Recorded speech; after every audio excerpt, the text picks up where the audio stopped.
लौटा दो, वो जन्नत की जागीर लौटा दो। मेरे फूल पर्वत, मेरे बाग दरिया, मुझे मेरा कश्मीर लौटा दो।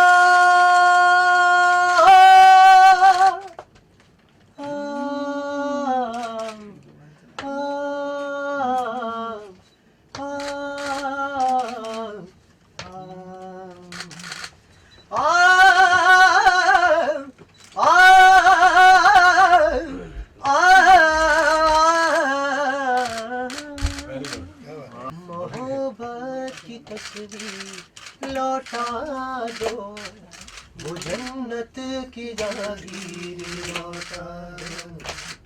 मोहब्बत की तस्वीर लौटा दो, वो जन्नत की जागीर लौटा दो। मेरे फूल पर्वत, मेरे बाग दरिया, मुझे मेरा कश्मीर लौटा दो। मुझे मेरा कश्मीर लौटा दो, मुझे मेरा कश्मीर लौटा दो, वो जन्नत की जागीर लौटा दो। लौटा दो ये एक एल्बम का आइडिया जो है लियाकत साहब लेकर आए। लियाकत जाफरी जी हमारे हिंदुस्तान के बड़े जाने माने उर्दू अदब के इस पोइट हैं, और हिंदुस्तान ही नहीं, हिंदुस्तान से बाहर भी इनका काफ़ी नाम है और मेरे बहुत अजीज़ दोस्त हैं। तो जब मुझे ये पता चला पिछले दिनों की एहसान का सिलेक्शन इंडियन आइडल में हुआ है, तो वो अपने आप में एक बड़ी ही खुशी की बात थी, क्योंकि एहसान कश्मीर के उसी इलाके से बिलोंग करते हैं जहाँ से मैं हूँ, पुंछ।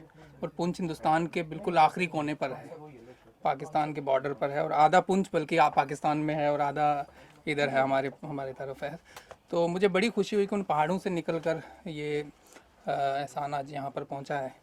तो उसके साथ साथ ही मुझे ये खबर मिली लियाकत साहब से कि एक एल्बम किया जा रहा है जिसमें कश्मीर के आम लोगों की आवाज़ है, कश्मीर के आम लोगों की अपील है अमन के लिए। इतने साल से जो हालात कश्मीर पे चल रहे हैं उससे कोई भी नावाकिफ़ नहीं है, और उन किस तरह से आम लोग सफ़र कर रहे हैं वहाँ पर, किस तरह से आम लोगों को किस हालात से गुज़रना पड़ा है, ये शायद हिंदुस्तान के दूसरे किसी कोने में रहकर इमेजिन करना भी मुश्किल है मेरे हिसाब से। क्योंकि मैं पिछले 10-12 साल से मुंबई में रहता हूँ, पर मैं कश्मीर से लगातार जुड़ा रहता हूँ और मेरा बचपन वहाँ पर गुजरा है। तो हम लोग समझ सकते हैं कि किस तरह से एक आम आदमी की ज़िंदगी कितनी दुश्वार है वहाँ पर। तो वही है, हम इसमें कोई पॉलिटिकल बात नहीं कर रहे हैं, हम इसमें कोई किसी की साइड नहीं ले रहे हैं। एक आम आदमी की आवाज़ है जो लियाकत साहब ने बड़ी खूबसूरती से लिखा है कि मुझे मेरा कश्मीर लौटा दो। तो ये लौटा दो, मुझे लगता है कि इन्होंने किसी से मांगा नहीं है कि भाई आपके पास कश्मीर है तो दे दो। उस जन्नत को वापस मांगने की कोशिश की है कि वो जन्नत हमें लौटा दो जो शायद 89 से पहले थी, जहाँ पर दुनिया भर से टूरिस्ट आया करते थे और जहाँ पर जो है महफ़िलें और मेले हुआ करते थे, और आज वहाँ पर मातम है।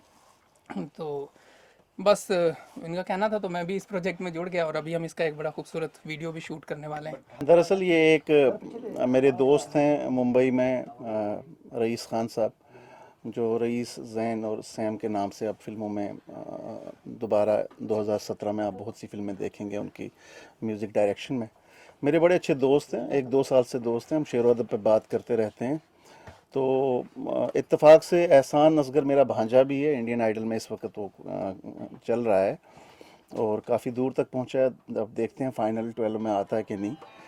तो एक नीयत ये थी कि कश्मीर से एक लड़का गया है, वो कश्मीर की बात करे, वो इतने बड़े स्टेज पे हिंदुस्तान में पूरी दुनिया में देखा जा रहा है। इंडियन आइडल एक बहुत बड़ा प्लेटफॉर्म है उसके लिए, और उसने अपने तमाम इंटरव्यूज़ में ये बात कही है कि मैं कश्मीर के नौजवानों की आवाज़ हूँ।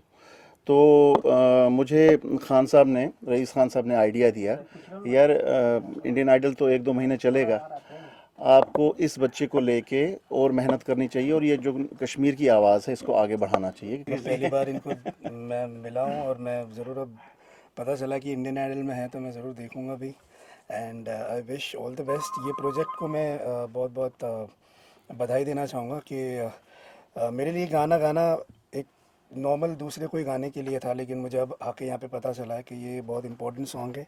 बहुत सारे लोग इससे जुड़े हुए हैं और आई एम ग्लैड कि मैं इस गाने का पार्ट हूँ। और बहुत ही प्यारा सा गाना बनाया है रईस सर ने। और मैं बस शुक्रिया अदा करना चाहता हूँ कि मुझे आप लोगों ने इस गाने का पार्ट बनाया। And I wish you all the best. और शायद मेरा कश्मीर जाने का सपना पूरा हो जाए इस गाने के बाद।